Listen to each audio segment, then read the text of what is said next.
Chapter number 8 में winding इंसाफ। तो 76 number जो रेगुलेशन है इसमें क्या दिया हुआ है, आवाज वगैरह सारा क्लियर है ना? कि appointment of winding engine man, ठीक है। क्योंकि हम लोग मान लो जो वाइंडिंग करते हैं, या ड्रम वाइंडर रहेगा या फ्रिक्शन वाइंडर रहेगा, जिसको हम लोग कोपे वाइंडर भी बोलते हैं। तो जो वाइंडिंग इंजन में जो जैसे होलेज क्लासी होता है ना, होलेज क्लासी क्या करता है, अंडरग्राउंड माइंस में होलेज चलाता है, टब को बाहर और अंदर ले जाने का काम करता है। तो उसी तरीके से वाइंडिंग इंजन मैन क्या करेगा, वो जो हेड गियर का स्ट्रक्चर होता है उसके थ्रू वो मेन मशीनरी, मेन जो हो गया आदमी हो गया, उसको अंदर ले जाएगा, आदमी को बाहर ले आएगा। कोयला अगर कट होके, कोयला भी तो शाफ्ट के थ्रू ही आएगा, कोयला को अंदर बाहर, मतलब कोयला को बाहर कर रहा है अंदर से। तो ये जो काम कर रहा है वाइंडिंग इंजन मैन, तो उसके लिए क्या होना चाहिए, जो सर्टिफिकेट होना चाहिए। किसी को भी तो वाइंडिंग इंजन मैन बना नहीं सकते हैं। जैसे मान लो कहीं कुछ वैकेंसी निकलता है ड्राइवर का, तो कुछ तो मिनिमम क्राइटेरिया रखता है। डंपर ऑपरेटर का मान लो वैकेंसी निकलता है, तो उसके लिए है कि अब 10वां पास होना अनिवार्य हो गया है, कि 10वां पास रहेगा तो ही वो डंपर ऑपरेटर के लिए कहीं ट्रेनिंग कर सकता है, फॉर्म वगैरह भर के फिर डंपर ऑपरेटर में ज्वाइन कर सकता है। तो उसी तरीके से ये है कि appointment of winding engine man जो है, तो किसी भी पर्सन को हम लोग वाइंडिंग इंजन मैन के रूप में नहीं रख सकते हैं जब तक कि उसके पास इंजन ड्राइवर सर्टिफिकेट ना हो। क्या होना चाहिए, उसके पास इंजन ड्राइवर सर्टिफिकेट होना चाहिए। अगर इंजन ड्राइवर सर्टिफिकेट नहीं है तो उसको हम लोग as a winding engine man नहीं रख सकते हैं। लेकिन क्या है, एक्सेप्शन दे दिया है। लेकिन ये जो रेगुलेशन है ना, shall not apply to the driver of an electrical winding engine जिसका हॉर्स पावर, मान लो स्मॉल कैपेसिटी का इंजन, जो मोटर से क्या मतलब मोटर से कनेक्टेड रहेगा इंजन। तो जो जिस तरीके से जो होलेज होता है, होलेज में ड्रम होता है, ये ड्रम के पास बगल में देखना यहाँ पे मोटर रहता है, ठीक है, जिसमें कंट्रोल पैनल वगैरह यहाँ पे रहता है। मोटर के साथ में स्विच वगैरह रहता है, रिले वगैरह का सिस्टम वहाँ पे रहता है, जिसके थ्रू ये ड्रम चलता है, मान लो होलेज का। तो उसी तरीके से क्या है कि अगर इंजन का horse power up to 30 horse power है, ठीक है, इंजन कितना एचपी वाला है, अप टू 30 एचपी वाला।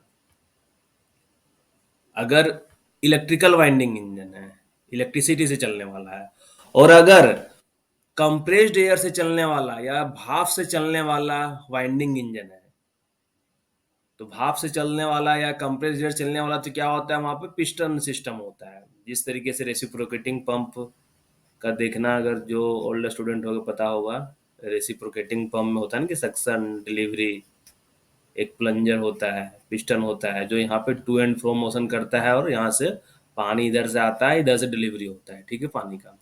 तो उसी तरीके से यहाँ पे क्या होता है, जो स्टीम और कंप्रेस्ड एयर वाइंडिंग इंजन होता है, तो वहां पे पिस्टन का बात आता है, वहां सिलेंडर का बात आता है। तो उस सिलेंडर की बात कर रहा है कि जिस सिलेंडर,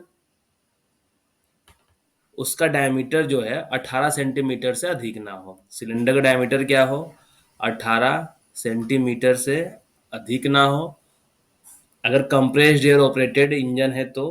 और अगर इलेक्ट्रिक के थ्रू ऑपरेटेड इंजन है तो उसका जो हॉर्स पावर होना चाहिए मोटर का, वो 30 हॉर्स पावर से अधिक नहीं है। अप टू 30 हॉर्स पावर, और अप टू बोलो 18 सेंटीमीटर। अगर ये सिचुएशन है, और उसका यूज आदमी को, ठीक है ना, and which is not used for raising और लोअरिंग ऑफ पर्सन्स, ध्यान रखना मटेरियल की बात नहीं कर रहा है। और अगर यूज आदमी को ऊपर नीचे ले जाने के लिए नहीं किया जा रहा है, तो उस केस में वाइंडिंग इंजन ड्राइवर सर्टिफिकेट रहे या ना रहे, नहीं भी रहेगा ना, तो फिर भी कोई दिक्कत वाली बात नहीं है। बिना सर्टिफिकेट वाला से भी हम लोग ड्राइव करवा सकते हैं, ठीक है। तो इस चीज को ध्यान रखना, जो क्वेश्चन आएगा तो यही क्वेश्चन क्वेश्चन उठा के देने का चांस है, तो क्वेश्चन यहीं से दे देगा। वो तुमसे इजी क्वेश्चन नहीं पूछेगा कि क्या चाहिए। मतलब कब ये केस में वाइंडिंग इंजन के पास, मतलब इंजन ड्राइवर का सर्टिफिकेट नहीं भी रहेगा ना वाइंडिंग इंजन मैन के साथ पास, तो फिर भी वो चला सकता है। तो वो इसी केस में चला सकता है जब इलेक्ट्रिकली ऑपरेटेड वाइंडिंग इंजन रहेगा, और उसका मोटर का हॉर्स पावर 30 HP तक रहेगा। और दूसरा क्या बोल रहा है, अगर कंप्रेस्ड एयर या स्टीम ऑपरेटेड वाइंडिंग इंजन रहेगा और वहां पे सिलेंडर का डाया 18 सेंटीमीटर से अधिक नहीं होगा, और अगर आदमी को ऊपर नीचे ले जाने के लिए यूज नहीं किया जा रहा है, तो वहां पे बिना इंजन ड्राइवर सर्टिफिकेट वाले को भी रखा जा सकता है, वो चला सकता है। बहुत बार नहीं देखते हो कि ड्राइवर और साथ में खलासी रहता है, खलासी भी बहुत बार चला लेता है गाड़ी को जब खाली रहता है। मान लो, जैसे मान लो कोई फोर व्हीलर ही है, फोर व्हीलर नहीं मतलब जो पैसेंजर वाला गाड़ी हो गया, बस वगैरह हो गया, तो देखा कि बस खाली है, तो खलासी भी बोलता है लाओ ना, हम ड्राइवर को बोलता है आप साइड में बैठिए हम चला लेते हैं। तो वैसा ही बात है, ठीक है, कि उस केस में नहीं भी क्वालिफाइड रहेगा हम लोग चलवा सकते हैं। यहाँ पे क्या बोल रहा है कि जो हम लोग CMR 1957 था, मान लो पहले से, अभी तो CMR 2017 आ गया है, लेकिन क्या जो 1957 के तहत जिसको वाइंडिंग इंजन ड्राइवर का सर्टिफिकेट मिला हुआ है, उसमें क्या था वहां पे, फर्स्ट और सेकंड क्लास था, ठीक है ना, अलग अलग था कि फर्स्ट और second class engine driver certificate. अगर किसी को मिला हुआ है ना, तो उसको भी यहाँ पे मान लिया जाएगा नया रेगुलेशन के तहत कि उसके पास इंजन ड्राइवर सर्टिफिकेट है। जो नया रेगुलेशन में कितने नंबर रेगुलेशन में दिया हुआ है, रेगुलेशन नंबर 11 में दिया हुआ है। क्या बोल रहा है यहाँ पे कि CMR 1957 के रेगुलेशन नंबर 12 के तहत जिसके पास ऑलरेडी फर्स्ट क्लास या second class engine driver certificate है, तो ऐसा थोड़ी होगा कि नया रेगुलेशन आ गया है तो वो इनवैलिड हो जाएगा, नहीं, उसको भी हम लोग कंसीडर करेंगे नया रेगुलेशन के तहत कि हाँ उसके पास भी इंजन ड्राइवर सर्टिफिकेट है, और ये रेगुलेशन नंबर 11 के तहत उसको हम कंसीडर कर लेंगे। अभी दोनों से क्वेश्चन है, MCQ क्वेश्चन हम लोग जस्ट एक 76 नंबर पूरा कंप्लीट करेंगे, तो फिर हम लोग MCQ क्वेश्चन डिस्कस कर लेंगे। अगर कहीं पर स्पेशल कुछ सिचुएशन वैसा है, स्पेशल डिफिकल्टी एग्जिस्ट कर रहा है कि जहाँ पे जो सब रेगुलेशन 1 है ना उसका कंप्लायंस करना प्रैक्टिकेबल नहीं है, कि ये जो सब रेगुलेशन 1 में दिया हुआ है ना कि वाइंडिंग इंजन ड्राइवर सर्टिफिकेट होना चाहिए, उसके बिना किसी को हम लोग वाइंडिंग इंजन मैन के रूप में अपॉइंट नहीं कर सकते हैं, तो उसी के बारे में बोल रहा है कि अगर कहीं पे वैसा स्पेशल कंडीशन एग्जिस्ट कर रहा है जहाँ पे ये प्रैक्टिकेबल नहीं है कि सब रेगुलेशन 1 वहाँ पे जो भी प्रोविजन दिया हुआ है वहाँ पे लागू किया जा सके, तो उस केस में चीफ इंस्पेक्टर जो रहेगा, कौन रहेगा, चीफ इंस्पेक्टर, वो राइटिंग में जैसा कंडीशन रहेगा उसके अकॉर्डिंग वो क्या कर सकता है, रिलैक्सेशन दे सकता है, एग्जाम्पशन दे सकता है, ठीक है। नेक्स्ट क्या है थर्ड नंबर में, कि no person other than an winding engine man appointed under sub regulation 1 shall operate any winding engine, ठीक है, कि सब रेगुलेशन 1 के तहत जो बोल दिया गया है कि इंजन ड्राइवर सर्टिफिकेट होना चाहिए, उसी वही सिर्फ वाइंडिंग इंजन को ऑपरेट करेगा। लेकिन क्या बोल रहा है कि इमरजेंसी के दौरान अगर कुछ इमरजेंसी आ गया है, तो उस केस में अगर कोई कॉम्पिटेंट पर्सन मतलब क्या, जिसको आइडिया है, जिसको आता है चलाने, जैसे मान लो फिटर हो गया, ठीक है, जो वाइंडिंग इंजन मैन का मान लो एक ड्राइवर हो गया, वाइंडिंग इंजन मैन को जो मतलब वाइंडिंग इंजन जो हो गया, जो उसको मेंटेनेंस है, जो मेंटेनेंस करता है, वो क्या हो गया, उसके लिए कॉम्पिटेंट पर्सन हो गया। अगर इमरजेंसी सिचुएशन कुछ वैसा राइज होगा, तो उस केस में क्या कर सकते हैं हम लोग, कोई कॉम्पिटेंट पर्सन जो उसके बारे में उसको जानता है कैसे उसको ऑपरेट करना है, तो उसके थ्रू भी हम लोग उसके इसमें वाइंडिंग इंजन चला सकते हैं। तो इस चीज को ध्यान रखना है, ये भी क्वेश्चन मिल जाएगा, ठीक है, अभी रेगुलेशन बम में ये क्वेश्चन दिया हुआ है। हर एक शिफ्ट में क्या होना चाहिए कि कौन वाइंडिंग इंजन मेन ड्यूटी में है, उसका शिफ्ट का टाइमिंग क्या है, वो हर एक वाइंडिंग इंजन रूम में पोस्टेड होना चाहिए। जहाँ पे मान लो जिस तरीके से सरफेस पे रहेगा ना हॉलेज खलासी का जिस तरीके से होता है, उस तरह वाइंडिंग इंजन मैन का रूम रहेगा, तो वहां पर रहेगा कि नाम क्या है और कौन ड्यूटी है, उसका शिफ्ट क्या है, ठीक है ना, फर्स्ट शिफ्ट है, सेकंड शिफ्ट है, थर्ड शिफ्ट है, इसका नाम क्या है वो। अब क्या बोलता है, जैसे मान लो हम लोग जानते हैं कि 8-8 घंटा का शिफ्ट होता है, नॉर्मली तो हम लोग यही जानते हैं कि 8-8 घंटे का शिफ्ट होता है।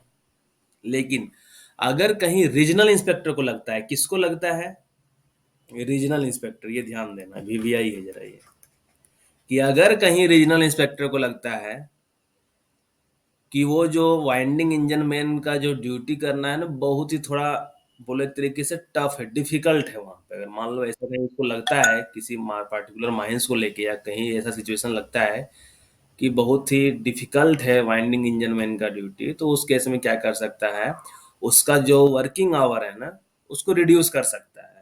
लेकिन वो 5 घंटे से कम नहीं कर सकता है। रिड्यूस तो कर सकता है, मान लो वहां पे 8 8 घंटा वाला 3 शिफ्ट चल रहा है, तो उस केस में हो सकता है वो बोल दे कि चलिए आपके माइंड में सिचुएशन ऐसा है, आप और वाइंडिंग इंजन मैन का अपॉइंटमेंट कर लीजिए। एक वाइंडिंग इंजन मैन कम से कम, लेकिन 5 आवर से कम नहीं, मतलब कम से कम 5 घंटा तो उसको ड्यूटी करना ही करना है, ठीक है। तो ये भी क्वेश्चन अभी तुम लोग को एग्जाम में हो सकता है आ जाएगा, बहुत ही ज्यादा चांस है एग्जाम में ये क्वेश्चन देना चाहिए, अच्छा क्वेश्चन। ये जो अभी पढ़े हैं एक 76 नंबर का, बस इससे रिलेटेड अभी क्वेश्चन देख लो यहाँ पे क्या क्या क्वेश्चन है।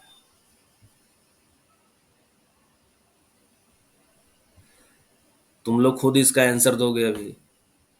क्या है पहला क्वेश्चन, कि फॉर ऑपरेटिंग ए स्टीम और कंप्रेस्ड एयर वाइंडिंग इंजन जिसका सिलेंडर का डाया 30 सेंटीमीटर है, तो वाइंडिंग इंजन मैन के पास क्या होना चाहिए। अभी हम क्या बताए थे कि अगर इलेक्ट्रिकली ऑपरेटेड रहेगा तो अप टू 30 HP, और अगर कंप्रेस्ड एयर या स्टीम ऑपरेटेड रहेगा तो अगर 18 सेंटीमीटर तक सिलेंडर का डाया रहेगा, तो उस केस में वाइंडिंग इंजन मैन सर्टिफिकेट का रिक्वायरमेंट नहीं है। लेकिन यहाँ पे क्या दे दिया क्वेश्चन में कि ये 30 सेंटीमीटर डाया वाला है, ठीक है।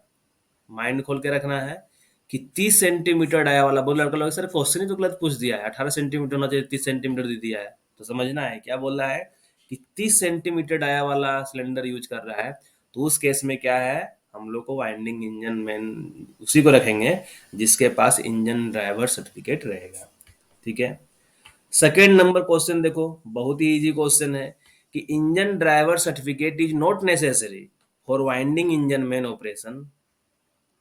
कब इंजन ड्राइवर सर्टिफिकेट नेसेसरी नहीं है, तो यही है कि up to 30 HP in the case of electrical winding engine, और अगर सिलेंडर का डाया अप टू 18 सेंटीमीटर रहेगा इन केस ऑफ स्टीम और कंप्रेस्ड एयर। यही दोनों ऑप्शन होना चाहिए कि electrical winding engine not exceeding 30 HP capacity, ये भी ऑप्शन है होगा। स्टीम और compressed air winding engine having cylinder not exceeding 18 centimetre in diameter, ये भी आंसर होगा। Electrical winding engine exceeding 30 HP गलत हो जाएगा, तो option A and B, option D हो गया, ठीक है। तो ऐसा ही क्वेश्चन आने वाला है, इसलिए हम बस डिस्कस कर ले रहे हैं। थर्ड में क्या है कि for operating an electric winding engine of 60 HP capacity, कि 60 HP वाला इलेक्ट्रिकल वाइंडिंग इंजन है उसको ऑपरेट करना है, तो वाइंडिंग इंजन मैन के पास क्या होना चाहिए। तो यहाँ पे देखो, अगर हम लोग किसी को भी कुछ भी ड्यूटी करवा रहे हैं तो मैनेजर तो ऑथराइजेशन देगा ही, तो मैनेजर ऑथराइजेशन की बात यहाँ पे नहीं करना है। हम लोग क्या करना है कि उसके पास क्या होना चाहिए, उसके पास इंजन ड्राइवर सर्टिफिकेट होना चाहिए। मैनेजर तो सभी को ऑथराइजेशन देगा, बिना मैनेजर को ऑथराइजेशन का तो कोई ड्यूटी करेगा ही नहीं माइंस में, ठीक है। हम लोग ही मान लो शिफ्ट में अगर काम करते हैं तो शिफ्ट में मैनेजर दे देता है ऑथराइजेशन कि हाँ, कि this and following officers are authorise to look after the job in the back shift करके, ऐसा करके, ठीक है ना, ऐसा लेटर मिलता है सभी को। तो मैनेजर सभी को ऑथराइजेशन देता ही देता है। लेकिन यहाँ पे क्या है, उधर डायरेक्शन में नहीं जाना है, यहाँ क्वेश्चन क्या पूछना चाह रहा है हम लोग को उस पर फोकस करना है, ठीक है। इन इमरजेंसी, बताए थे अभी क्वेश्चन है दिया हुआ है कि इन इमरजेंसी में वाइंडिंग इंजन को कौन ऑपरेट कर सकता है। Person holding engine driver certificate, competent person, no engine driver certificate, none of this. तो जो एग्जैक्ट दिया हुआ है कि इमरजेंसी के केस में कॉम्पिटेंट पर्सन जो रहेगा, हम लोग उसके थ्रू वाइंडिंग इंजन को ऑपरेट करवा सकते हैं। नेक्स्ट क्वेश्चन क्या है कि winding engine man period of his shift में be reduced by regional inspector. पहला क्वेश्चन आता है कि वाइंडिंग इंजन मैन का पीरियड अगर अनड्यूली और एडवर्स ड्यूटी रहे उसका, तो उस केस में क्या है, रीजनल इंस्पेक्टर उसके शिफ्ट आवर को कम कर सकता है। लेकिन वो कितने से कम नहीं कर सकता है, 5 घंटे से कम नहीं कर सकता है। तो ऑप्शन क्या हो जाएगा, ऑप्शन नंबर सी। आ रहे हैं, जिसका भी डाउट है आ रहे हैं, एक बार डिस्कस कर लेते हैं। ठीक है, तो अभी जो पढ़े हैं रेगुलेशन नंबर 76 से, वो इतना ही क्वेश्चन था।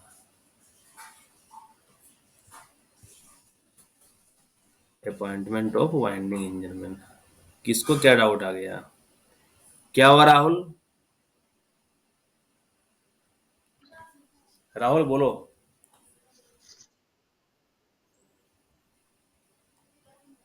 बोलो।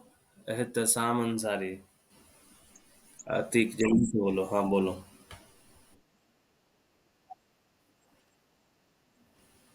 ठीक है।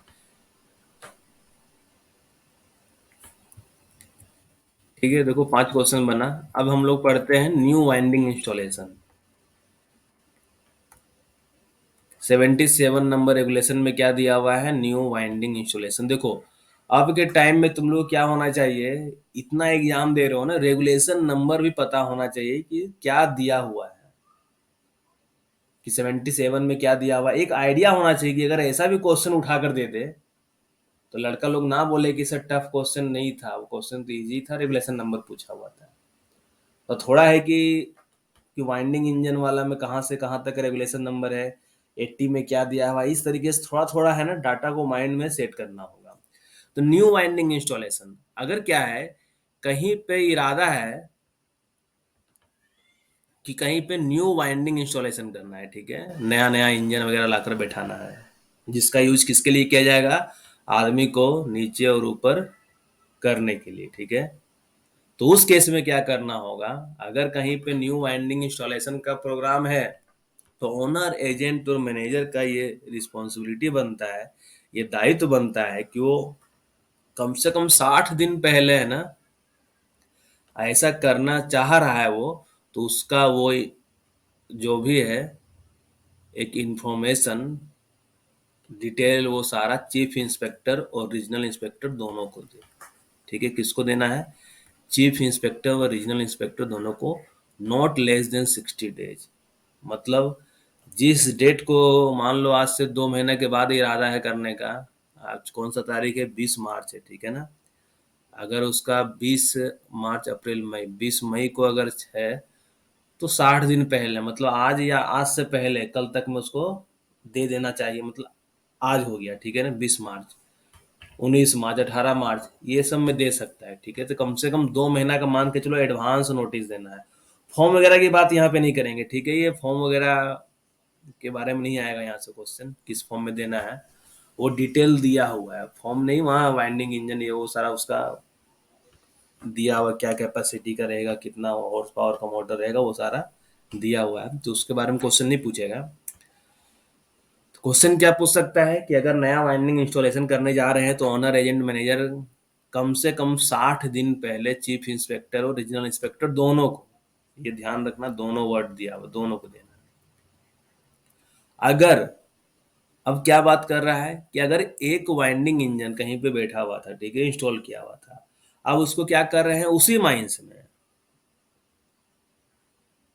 माइंस में एक जगह से दूसरे जगह पे शिफ्ट कर रहे हैं, या किसी एक माइंस से, या मान लो ये एक ही माइंस है, पहले यहाँ लगा हुआ था, अब इसको यहाँ से यहाँ लगा देंगे, या ये एक माइंस था, अब इस माइंस से इसको दूसरे माइंस में ले गए हैं, तो इसको भी क्या माना जाएगा? इसको भी माना जाएगा कि हम लोग न्यू इंस्टॉलेशन कर रहे हैं। तो जिस तरीके से 60 दिन पहले यहाँ पे चीफ इंस्पेक्टर, रीजनल इंस्पेक्टर को पूरा डिटेल देना था ना, उसी तरीके से यहाँ पे भी करना होगा। अगर अपने माइंस में भी है ना, एक जगह बैठा के दूसरे जगह शिफ्ट करना चाह रहे हैं, या एक माइंस से किसी दूसरे माइंस में ले जाना चाह रहे हैं, तो उसको भी क्या माना जाएगा? उसको भी माना जाएगा कि हम लोग न्यू वाइंडिंग इंस्टॉलेशन कर रहे हैं। उसके लिए जो प्रोसीजर होता है न्यू वाइंडिंग इंस्टॉलेशन का, वही यहाँ पे भी करना होगा। और उसके बाद क्या है, अगर चीफ इंस्पेक्टर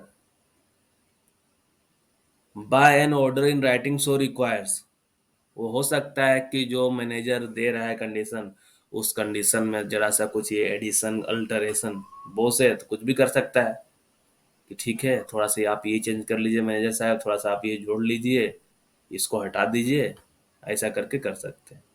तो ये 77 नंबर